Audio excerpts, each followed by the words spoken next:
રાજસ્થાनના જોધपुર જેસલમેर national highway 125 પર મંગળવારે સાંજે એક ભયાનક માર્ગ અકસ્માત સર્જાયો હતો।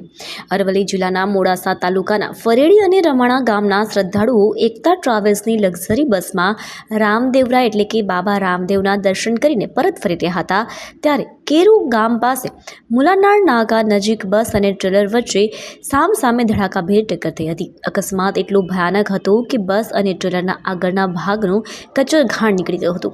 ઘટનાની જાણ થતાં જ સ્થાનિક પોલીસ અને તંત્ર દ્વારા બચાવ કામગીરી હાથ ધરવામાં આવી હતી।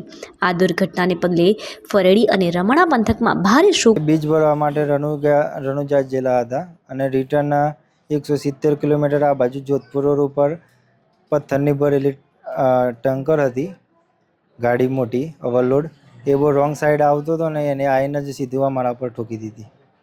સીટર બસ હતી લક્ઝરી। કેટલા લોકો સવાર હતા અંદર?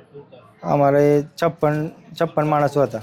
મોડાસા અત્યારે હાલ 14 માણસો લાયા છે અને બીજા ઓછું વાગ્યું છે એમને ડિસ્ચાર્જ કરીને ઘેર લઈ ગયા છે।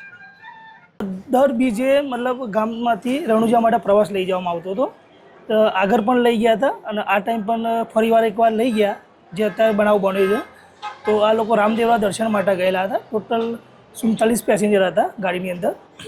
ત્યાંથી દર્શન કરી ત્યાંથી રિટર્ન આવતી ટાઈમે જોધપુર જોડે ઓવરલોડ ભરેલી એક કન્ટેનરની ગાડી જે સામેથી ઠોકેલી છે, જેથી 4 જણના મોત થયેલા છે અને 14 જણ અત્યારે હોસ્પિટલની અંદર છે। જો મેજર ઇન્જરી છે, વધારે નથી।